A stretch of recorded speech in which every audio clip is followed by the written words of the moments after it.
Mavis. Mavis is a diesel engine belonging to the Farquhar Quarry Company. They bought her to shunt trucks in their sidings. She is black and has 6 wheels. These, like Toby's, are hidden by side plates.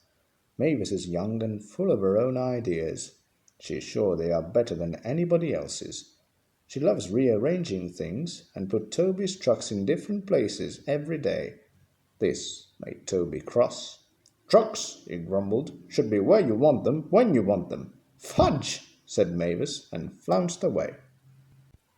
At last Toby lost patience. "I can't waste time playing hunt the trucks with you," he snapped. "Take 'em yourself."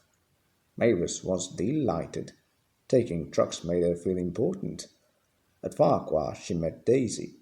"Toby's an old fuss-spot," she complained. Daisy liked Toby, but was glad of a diesel to talk to. "Steam engines," she said, "have their uses, but they don't understand. Toby says only steam engines can manage trucks properly." "What rubbish!" put in Daisy, who knew nothing about trucks. "Depend upon it, my dear, anything steam engines do, we diesels can do better." Toby's line crosses the main road behind Farquhar Station and for a short way follows a farm lane. The rails here are buried in earth and ashes almost to their tops. In wet weather, animals, carts and tractors made the lane muddy and slippery. Frost makes the mud rock hard. It swells too, preventing engine wheels from gripping the rails properly. Toby found this place troublesome. So when frost came, he warned Mavis and told her just what to do. "I can manage, thank you," she said cheekily. "I'm not an old fuss-spot like you." The trucks were tired of being pushed around by Mavis. "It's slippery," they whispered. "Let's push her around instead." On, they yelled as Mavis reached the stop board.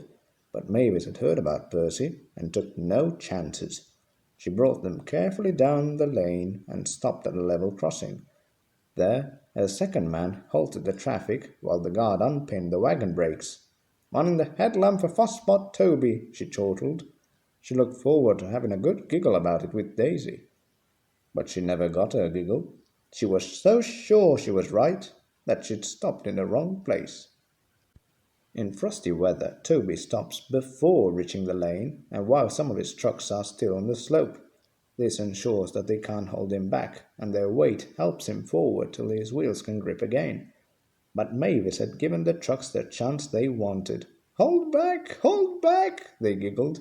"Grrr, up," ordered Mavis.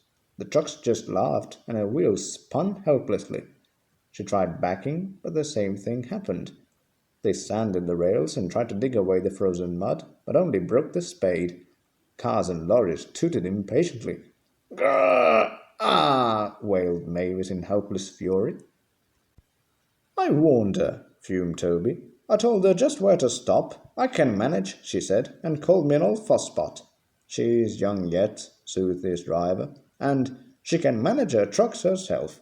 "They're your trucks, really," his driver pointed out.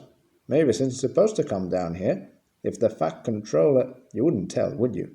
"Of course not." "Well then."